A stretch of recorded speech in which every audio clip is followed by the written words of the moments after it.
Hey guys, Jake Carlson here, host of the Modern Leadership Podcast. Are you ready to focus on amplifying your leadership superpowers? Let's go! Hey there, elite achievers. So good to have you on the podcast this week and every week. Welcome to another Chat with the Author episode of the Modern Leadership Podcast. And no exaggeration, today's guest is awesome. You know what a big fan of positive thinking I am? Well, after a life-threatening ski accident in Colorado, doctors weren't sure Steve H. Lawton would survive. But because of his attitude, his helmet, and a rubber chicken named Henrietta, he lives to share the wonders of positivity. Steve holds a master's degree in mechanical engineering from Texas A&M, an MBA from St. Edward's University, plus 27 years of business experience in roles like an engineer in the Astronaut office at NASA, an executive at Dell, a TEDx speaker.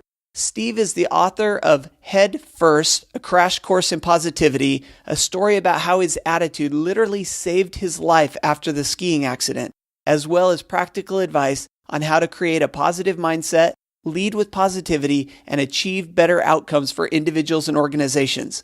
And if that isn't enough, Steve and his lovely wife, Deanna, have 26 years of marriage and 2 teenagers. Steve, so awesome to have you with us today. How are you?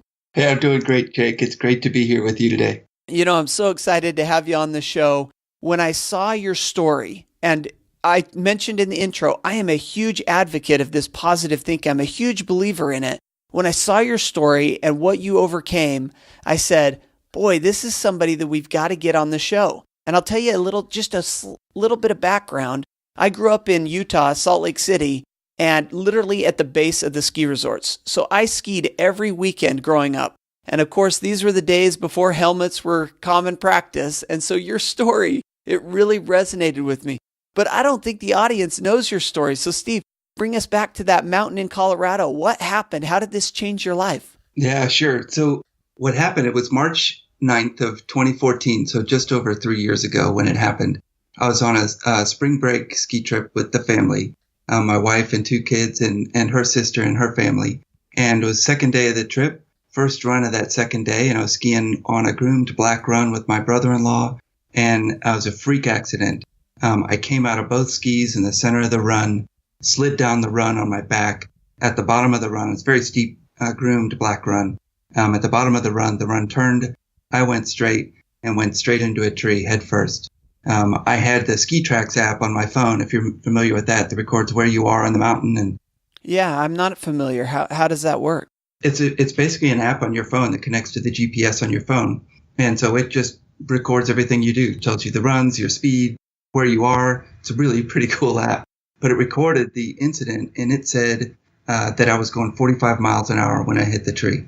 I don't remember the run. My brother-in-law happened to be skiing behind me on the run. And if he hadn't, I probably wouldn't be talking to you today. But I, had some very severe injuries, as you might expect, 45 miles an hour into a tree.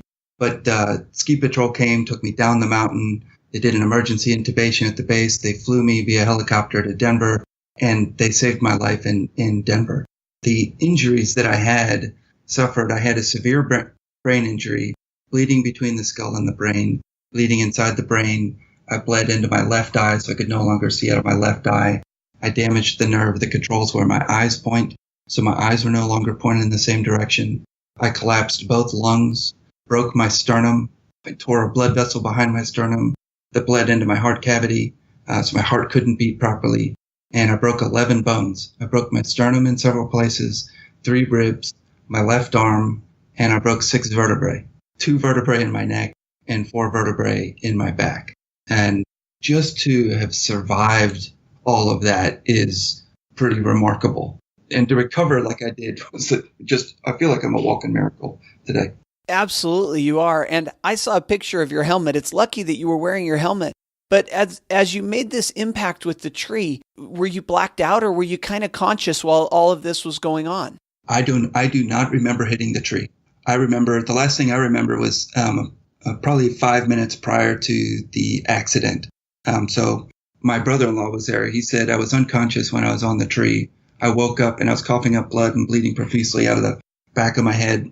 But he said I woke up regained consciousness and was answering questions to the ski patrol and acting like I was there.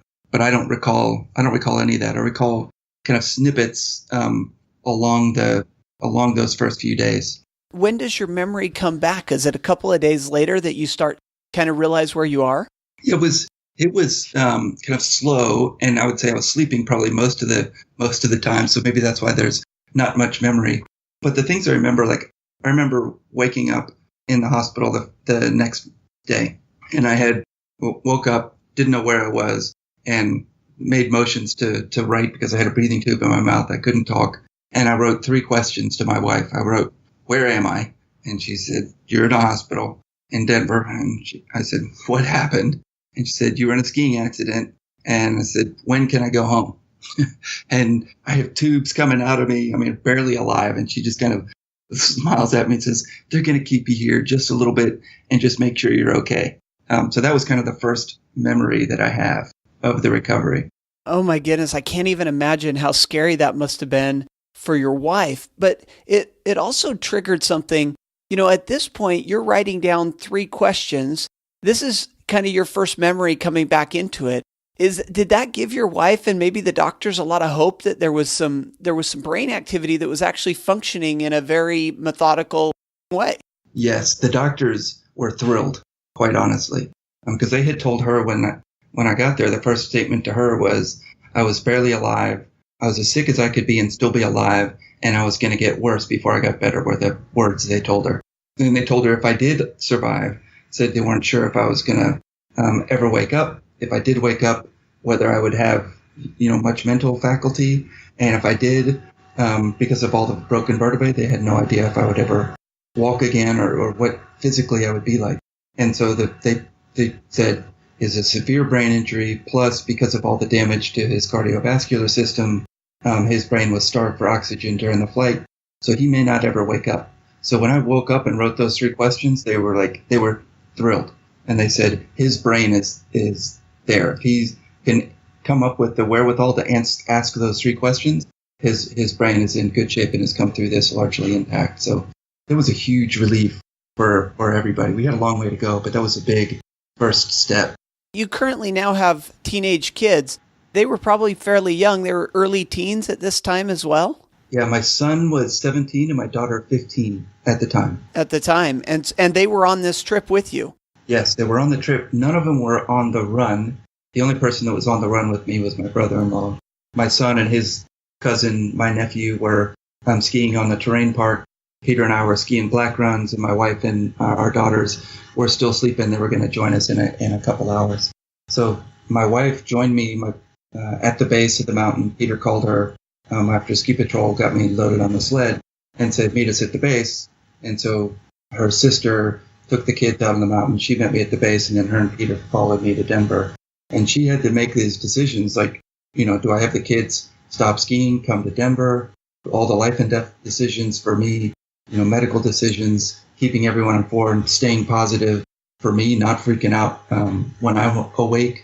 Her job was way harder than my job in every way except for just dealing with pain.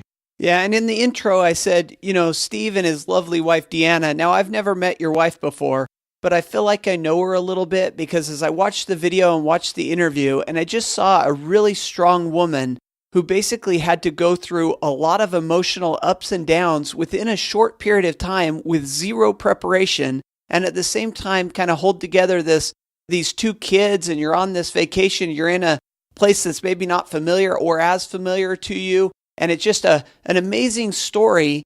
Now I want to introduce the listeners to Henrietta, and there's this great picture, if you go to your website or Facebook page, great picture of you with all these tubes that you're talking about. And after you had described all your injuries, I mean, there's a lot of tubes and things going on around you. And then you've got Henrietta right there by your side, supporting you through it all. Introduce us to Henrietta. So Henrietta was sent to us by a good friend. Her name is Julie Gross. I don't know what made her think of this, but when she first heard about the accident, she said, Steve needs Henrietta. And she packed up Henrietta in a small box and mailed it to me. And it arrived at the hospital about 4 days after the accident. And she opened the box, took Henrietta out. She was standing beside me, and I couldn't turn my head because I had all the gear on to keep me straight. And Henrietta came out of the box and had this loud honk, honk. And I was sitting there going, what on earth are you doing? And she came around the corner in front of me holding Henrietta and reading a note that came with Henrietta that said, "This is Henrietta, the good luck chicken, and she's brought us tons of luck, and she's yours now, and she's going to help you through this ordeal." And I'm staring at her and staring at Henrietta going, okay, I guess I need a giant rubber chicken. And so I could promise you at the time I wasn't in the mood for a giant rubber chicken. But she really did make a big difference in my recovery. The reason is because she's not to be ignored. If you see the picture, you're just like, okay, that is the funniest looking rubber chicken I've ever seen. But we display her prominently in the room.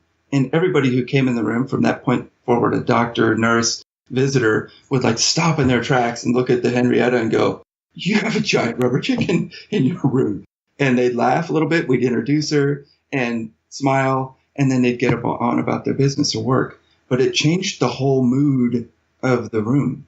And it was no longer just this place of misery and hard work and pain and suffering. There was some laughter and happiness, and it was a place where you could have balance. And the hospital that I was in, St. Anthony's Hospital in Denver, also believes in positivity. And, they had therapy dogs come in. So they were a fan of Henrietta.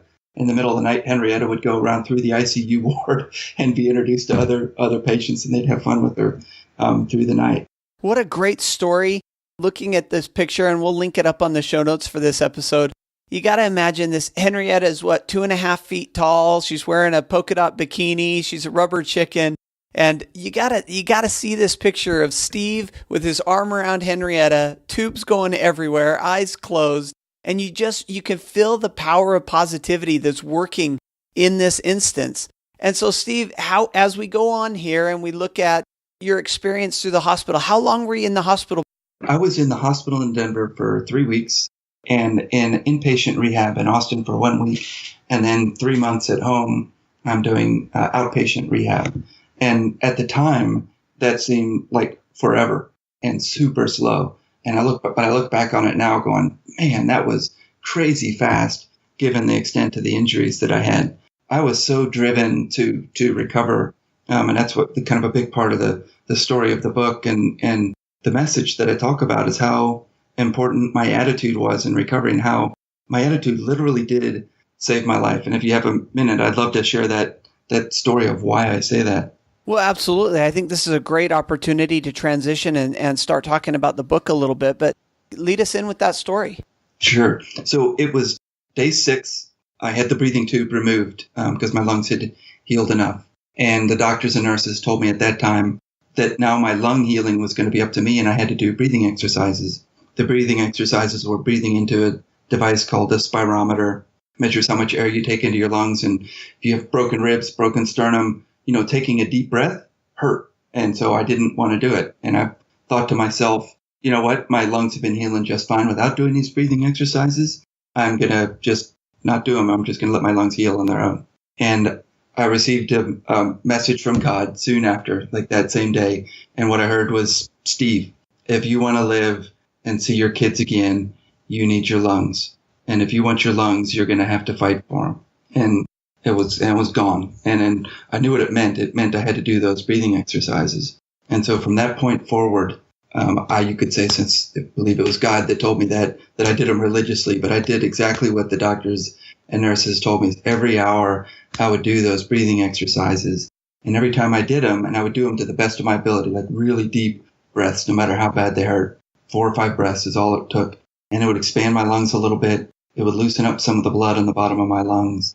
And within a minute of doing those breathing exercises, I would have a violent coughing fit. If you've ever coughed with a bruised rib, you can imagine having a violent coughing fit with a broken sternum, broken rib, and broken back. It was by far the most painful thing I've ever done. And I did it every single hour, knowing that a minute after I did those breathing exercises, I would have that violent coughing fit. Well, 2 days later, it was day 9 now, I was almost completely off of oxygen. My lungs had healed way faster. The doctors and nurses were amazed at how quickly I was healing. And in that evening, I started experiencing shortness of breath, and it was getting worse quickly. I couldn't catch my breath, put the oxygen back on, turn the oxygen back up. Nothing was working. And they were not panicking, but they were really working hard to figure out what was going on. And I was getting scared because I recognized that unless they figured out what was going on, I was going to be dead. And they diagnosed that I had a bilateral pulmonary embolism had formed, which is blood clots in both of my lungs that spread pretty quickly and cuts off blood flow through your body. It's a complication that will kill you very rapidly if not diagnosed and treated properly. And I'm convinced that if I hadn't had that attitude and that determination and that grit to do those breathing exercises every hour, that the doctors and nurses would not have had the time. I wouldn't have the lung capacity for them to have the time to diagnose and treat that condition. So that's why I say with confidence that my attitude literally saved my life. Well, and you talk about that, in the beginning, it was really a miracle that you're here. You look at every day as a miracle. And when you start hearing each piece of this story, you see little bits and pieces that are adding on this miracle. It's just amazing. And the thing that jumped out to me is I think in life, and not just when we're recovering from big accidents, but when we're going through life in our businesses, sometimes the things that we need to get done are things that sound simple. And I call them continuous simplicity. And so in your case, this is the doctor's telling you, hey, we got to get out this breathing apparatus. We've got to take some time and we've got to practice breathing. And on the surface, it sounds like an easy activity and you just got to do it continuously. And sometimes in life, we're faced with these opportunities to do continuously simple things. But then when we start doing them, we realize it's not as easy maybe as it sounds. And like you said, when you're breathing into this machine, it creates this coughing fit. The coughing fit leads to some pain and some discomfort, and you've got to kind of push through that. And I think that happens with our goals. We set out on a path, we come up with this continuous simple plan, but then we're going to be faced with obstacles, and we're going to be faced with trials. And if we push and persevere and overcome those obstacles, they're going to make us stronger and more able to overcome the obstacles in the future. For your case, it was these pulmonary discomfort, these blood clots that you're talking about within the lungs, that because you put in the work, because you pushed through what was hard and difficult, you were prepared to handle the obstacles that came later on. And so that was my big takeaway from that. Does that sound similar to maybe what I should have taken away from it? No, that's exactly right. And it's all about these simple little things that we do and this constant drive for the goals that we have and breaking those big goals. Like for me, the big goal was I was going to recover 100%. And I had that from the moment I woke up to time I was done healing, which took about a year. It's like my goal is to recover 100%. And I would take that goal and I would break it down into what do I need to do today? And I would ask the nurses, okay, what's my goal today? And breathing exercises, and they had other things for me to do to recover physically as well, in addition to my lungs. But it was all about taking your big goals, breaking them down into small tasks that you can go do, and what are you going to do today that gets you there. And even if they're painful or they're difficult or you don't know exactly how to go do it, just continuing down that path, taking those steps is the crucial part to success. Sometimes taking that leap of faith, taking that step into the unknown to just keep going, keep that momentum going, can get you to the finish. And Steve, as we talk about this, you said you had a goal to be completely healed, in that you can go out and do some of the things that you've been able to do in the past. So tell us, catch us up. How are you doing 3 years later? So I am nearly 100% complete. So kind of at a high level, I have no restrictions. Physically, I can do anything that I want, all the activities that I want. I can do, and I've gone skiing again. It's one of the common questions I get. I've skied my whole life and I love it. And I was like, I knew I was going to ski again, so I've already done it. I have no chronic pain, which is amazing. The minor deficits that I have, only the way my attitude towards them now is when I do recognize them or see them, they just remind me that I'm lucky to be here at all. And so the minor deficits are things like my left arm, I can get to about 80 degrees instead of 90 degrees straight up. So some slight range of motion loss in my shoulder where I broke my arm, slight range of motion loss in the back where I have 4 vertebrae fused together in my thoracic spine. My left eye has a little bit of I call them floaters in them that the brain just filters them out. Now I don't notice them until I talk about them. But just minor things like that really don't affect what I can do in my life. So I feel like I've reached that goal. Looking back on what I came from, it's just amazing to me. I really do feel like I'm a walking miracle and I'm living on bonus time, and it changes your perspective on life.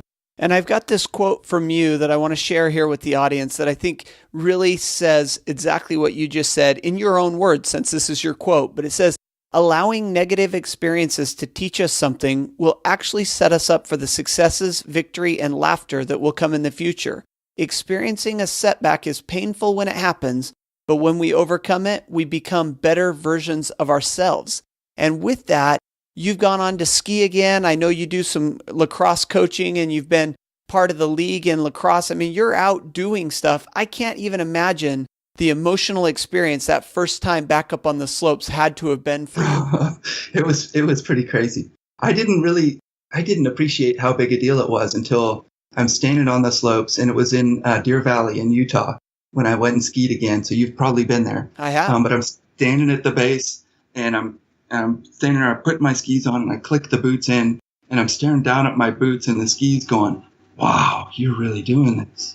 And I'm like looking around, and, everybody else is getting their skis together. And for me, it was just a huge, powerful moment.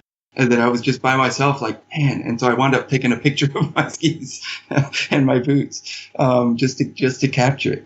I love that, taking a picture of your boots and your skis.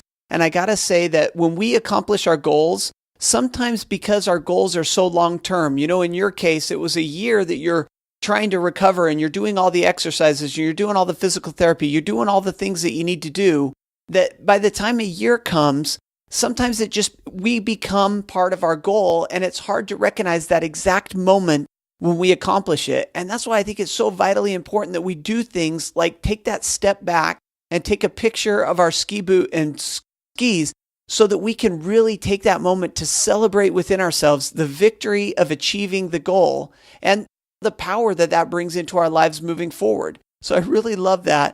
Now, Steve, I want to shift gears here. I want to talk about this book and how it came to be. Obviously, I love the title, Head First, A Crash Course in Positivity. I mean, nothing sums up really what you head first into a tree and positively saving your life. But take us through how this book came about. And then I want to talk about these 8 proven ways to stay positive.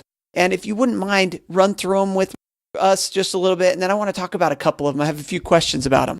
Sure, absolutely. So the book came about, actually, it started really, it was a 1-year anniversary of the skiing accident. And I celebrate March 9th now, the day of the accident. I call it my Alive Day. And I celebrate it like a birthday now. And our first Alive Day, we had dinner at home with a close family, the same group that was on the ski trip, and my mother-in-law and her husband. And we're having dinner, and we just sat around and said, "You're not dead. This is awesome. It's great to have you here." And my wife made a cake and wrote "Life is Good" on it. And we just celebrated life. That night when I was going to bed, getting ready for bed, kind of reflecting on the year. And again, I had another profound moment where I believe God spoke to me. And what I heard was, "Steve, you lived a bonus year. What'd you do with it?" And I was shocked. I was just like froze, like took a step back, and I'm trying to come up with something good, like, oh. And all I could come up with was, after probably, 15, 20 seconds, was, "I healed." And I heard, "Okay, that was good. You did a good job with that. That was a lot of work, but you're not going to be able to say that with your next bonus year. What are you going to do with your next bonus year?" And I'm thinking again, like, oh man, I have to come up with something good. And I'm like, save the elephants, stop climate change. What am I going to do? And all I could come up with, again, after 20 seconds of racking my brain, was, I got to tell my story. And I heard, "Okay, that's good." And again, it was gone. I was like, okay, what does that mean? Tell my story. And I work at Dell, and I was driving to Dell the next day trying to think, okay, what does tell my story mean? And I saw a note from the talent development organization inside of Dell. They were doing an executive speaker series, and I thought, oh, I'll talk to them and tell them my story and see if they think anybody inside of Dell would want to hear it. And I told them the story, and they said, "Oh my God, yes, everybody wants to hear that."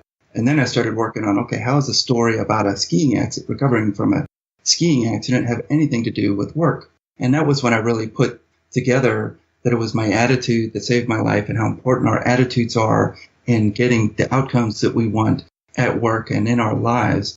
And that was when this story started coming together. I gave the presentation a month later, and I had this just amazing response from the people that heard it. It's like, wow, how many people were affected by it.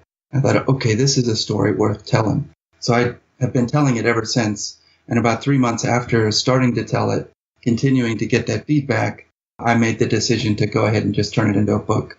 And it took me about a year, and the book just came out in February. I did the book launch officially in February of this year. So that's how the book came to be.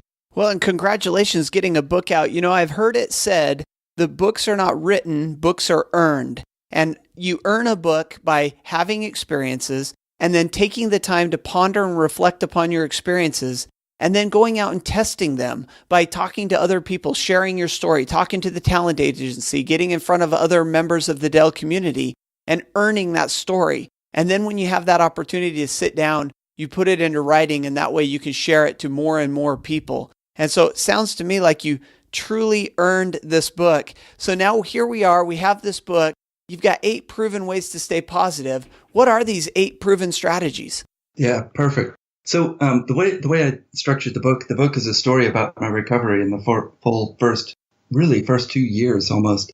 Throughout the story, I kind of layer in, here's the positivity principle that I learned from this part of the story, and then also kind of how you would practically apply that to your life. So they're very practical and have like, here's how you apply this principle to your life right now. So the first one is called It Happened That Way for a Reason. And this goes back to one of the things that you said earlier is that, and it was that, when you were quoting me, it's about our pain and suffering, even though you don't know it at the time that you're going through it, there's a reason you're going through it. And you have to learn something, or someone has to watch you go through this, but it's happening for a reason. And you may not understand it at the time, but I can promise you that I wouldn't be talking to you today. I wouldn't have written this book had I not gone through this pain and this suffering. And there was a reason behind it. What I talk about in this story is, and it happened this way for a reason, is the strategy is when things are going badly, start to appreciate what's going well in those situations that are going badly. For me, I survived that accident for a number of reasons. One, my brother-in-law just happened to be skiing behind me on that run. He was in front of me. I would have been wrapped around that tree for another probably 30 minutes to an hour, and I would have died. I was in great shape prior to that accident. I'd lost 20 pounds in the 2 months leading up to it. If I hadn't lost those 20 pounds, carried that momentum into the tree, I would have been dead. My son and his cousin were skiing on a different run, so they weren't there. There were about 10 different things that I went through of things that went perfectly in order for me to survive this accident. And so if you, in any situation you're in your life, what happened, it happened that way for a reason. What's going well? You ask yourself 5 questions. That's the first one. What's going well? The second is, why is it going well? Third is, what is my objective? What am I trying to get to? Fourth is, why is that objective important to me? And the fifth is, what am I going to do to go get to that objective? So that's that first principle about how to overcome the big problems. The second principle is about focus on what you control. And that's a strategy for when you're feeling overwhelmed of how to break through that overwhelmed feeling and get back on track and start taking action again towards your goal. The third one is learning to laugh in the midst of your pain. And this is the story about when Henrietta came into the situation and then how important laughter is in these situations in our lives where we're experiencing stress. The fourth one is small steps to a larger goal. So that's this concept of breaking down big goals into small steps and how to go do that so that you can start making small steps to your larger goal, like doing this breathing exercise at this hour in order so that I can recover 100%. The fifth one is a chapter on zip lines and light bulbs, and it's called Know When and Where to Push Yourself. And so this is one that, quite honestly, I struggled with a little bit of I pushed myself and did things that were probably not wise, so my doctors would not have chosen. And so this is some of the lessons of know your limits and your boundaries and how to find those and how to make sure you stay within it. Take risks appropriately is really what that one's about. The next one is positivity principle number 6, invest positivity into your network. And I share how important positivity is not only in yourself, but in the network and the environment that you live in, and how to improve the positivity of the people around you, and how you can feed off of each other. The 7th chapter is creating a positivity practice, how you can creating a practice in your life, a daily practice in your life that helps you reinforce your positivity every day. And then the 8th one is a chapter called post-traumatic growth, which I learned later is what I experienced through this. It's the opposite of post-traumatic stress disorder. It's post-traumatic growth, and it's really embracing your growing pains and the struggles that you're going through and using them as a springboard to launch you into the next chapter or the next journey in your life that may be completely unexpected, like this one is for me. Steve, I love that post-traumatic growth. I had not heard that, and it just really resonated with me. This taking these challenges that we're overcoming and working through and using them to fuel our growth into the future. I appreciate you running through those 8 proven ways to stay positive. The listeners have to pick up the book. They have to go into your story. They have to see the lessons that you learned. What I pulled out and some of my favorite things of what you just talked about, I love principle number 5, 6, and 7. In number 5, you talk about knowing when and where to push yourself and knowing when not to push yourself so hard. It's not about just pushing yourself and driving all the time. It's knowing when to positively step back and allow your body or your mind or your goals, everything you're working on, to recover. Of course, number 6, investing positivity into your network. I believe that you become part of what you are around. And of course, people around you become what you are. And so if you're positive, you're going to have positivity around you. Surround yourself with positive people and then make them more positive by being positive yourself. And then finally, creating a personal positivity practice. Steve, I got to tell you, big on the Modern Leadership Podcast are systems. It's identifying the steps, the continuous, simple steps that we need to be making in order to reach our objective and reach our goal. And I really love this, creating a personal positivity practice. What it tells me is that positivity is something that you need to consciously decide to do. It's something that you need to plan and prepare to do. It doesn't just happen. You can't just hold a rubber chicken. You've got to go out and have a system in place, a practice, so that you can become stronger and better at being positive. And so I really love that. Did I sum that up pretty good for you, Steve? Anything you wanted to add? Yeah, you summed it up great. The one thing that I'd want to add around the positivity practice, and really all of these things and implementing in your life, is this scientific concept called neuroplasticity. And that's what is at work in all of these things. When you create a practice or you practice these things, it was what I used to recover from my brain injury. It's the concept that's in all of us, not just people with brain injuries, that every day you are literally, your brain is changing. Your brain is plastic, and it is changing based on what you think. So when you are practicing being positive, your brain is slowly, over time, building up these positivity circuits in your brain by literally rewiring these neuron connections to be more positive. When you practice positivity, anything you practice, your brain rewires itself so that it's easier to do those things. You just naturally can do them without any effort. It's the same with your golf game. Well, my golf game isn't very good. It's the same with positivity. If you practice positivity, practice these simple things over and over again, you are literally building up those positivity circuits in your brain, and they get easier to do. I love it. Perfect. Thank you. Now, it looks like we're getting towards the end here of our time, Steve. And before I let you go, I want to run through just a few quick questions with you, what I call learning from leaders, where we get to learn a little bit more about you personally. Does it sound like a plan? Yeah. All right. So what is the book currently on your Kindle or bedside table? So the book on my bedside table right now is called Insight Meditation. It's maybe not what you expect, but it is literally what's on my bedside. And as I'm continuing this journey of positivity, I'm been more and more drawn into mindfulness and meditation and these practices and learning more about it. And so that's what that book is about, is learning about meditation and mindfulness. And I'm fascinated by it. And I am fascinated by it as well. It is something that's been on my mind quite a bit. I practice meditation myself and really credit a lot of the good ideas, if I ever come up with a good idea, from that practice. How about best movie ever made? Monty Python and the Holy Grail. That's an easy one. So I got to tell you just a quick aside here. We just came down from Scotland. I toured the castle that they were in, and they have the Monty Python tour. So you wear the headphones, and they have scenes from the show as you go room to room, and they say, this is where they filmed this, and you see where they are, where the French are over the wall, and where they push in the Trojan rabbit. Oh, that's gotta be on my bucket list now. I gotta see that. How about your leadership superpower? Probably this positivity and optimism is, I think, probably one of the biggest advantages that I have. How about a motivational quote, philosophy, or mantra? So mine that I had from the day I started working at Dell like 17 years ago, I took a class called 7 Habits of Highly Effective People. And in that, they said, come up with your own mantra. And it's stuck with me ever since. And it's everyone who comes in contact with me is better off as a result. We love 7 Habits. We love Stephen Covey. I love that. Everyone's better because of coming in contact with me. Aside from Head First, what is the best book ever written? My favorite fiction book is Pillars of the Earth. And then my favorite nonfiction book is the 7 Habits book. It's super powerful. And I mentioned that we love the 7 Habits. I got to tell you, Steve, have you picked up 7 Habits of Highly Effective Families? I have not.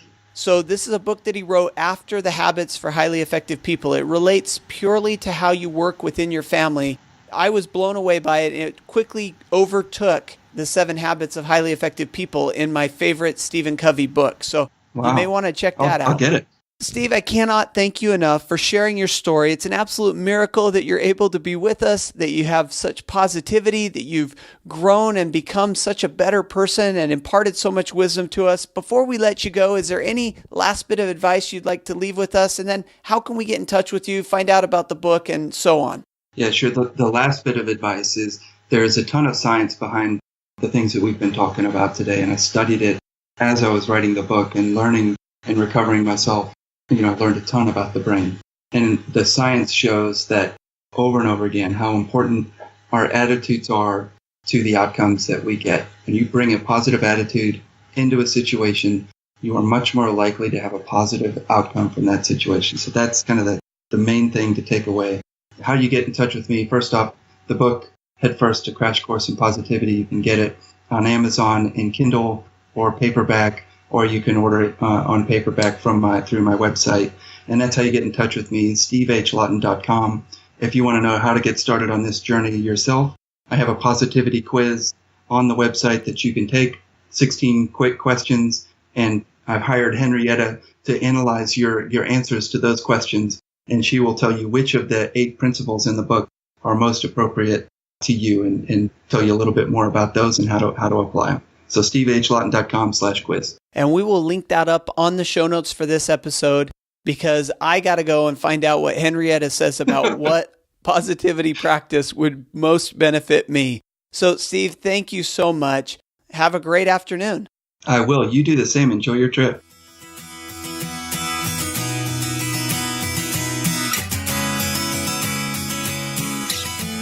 All right, gang. What do you think about that? I told you, an incredible story. Cannot thank Steve enough for coming on and sharing this incredible journey that he went on.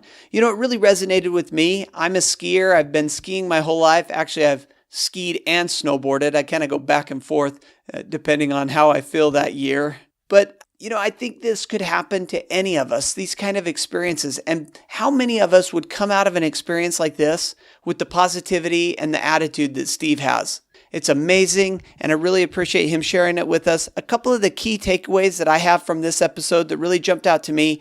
I love this idea of continuous simplicity. You know me, I love simplicity. I love patterns and systems and just setting it up so that I can do continuous steps day by day, gain momentum, and really be successful because of what I'm doing and that momentum that's generated through what I'm doing. But remember, just because you have this continuous, simple system in place doesn't mean it's going to be easy. And oftentimes we're going to have these coughing fits or these painful fits or these obstacles that come up as we're working towards our goal. But the critical step is to make sure that you have those simple steps in place that you can get that momentum going. The other big takeaway that I had was, what will you do with your bonus year? Steve looked at his life and he was talking about that he was pondering within bed and he felt that God talked to him and said, you've just had a great bonus year. What did you do with it? Well, I healed myself. That's good. Now, what are you going to do with your next bonus year? And for me, that's really the question that I want to ask myself. Jake, you have a bonus year. Every year and every day that you live is a bonus year on your life. And as you look at that year, what are you going to do this year and next year and moving forward to make that bonus year something valuable? Ask yourself that same question. What can you do to make your bonus year as most successful and powerful as possible? And finally, post-traumatic growth. Using these situations, these obstacles, these challenges that we're all going to face within our careers, within our lives, within our families, using them to fuel our growth. Don't let them stop you. Don't let them slow you down, but use them to fuel your growth moving forward. Of course, everything we talked about on this episode, which happens to be episode 25, you can find at jakeacarlson.com/ML25. And there you can get all the discussion points that we had with Steve. You can see a picture of Henrietta. You can be linked to his website so that you can take that positivity quiz. Everything can be found over on jakeacarlson.com/ML25. And until next week, I want to wish you the very best of days, an even better life. Stay positive, surround yourself with positivity, and of course, stay awesome.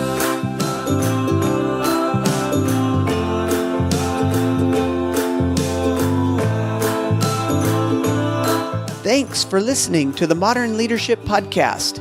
You can find me on Facebook at Speaker Jake, on Twitter at Jake A. Carlson, and of course the website, jakeacarlson.com. See you there.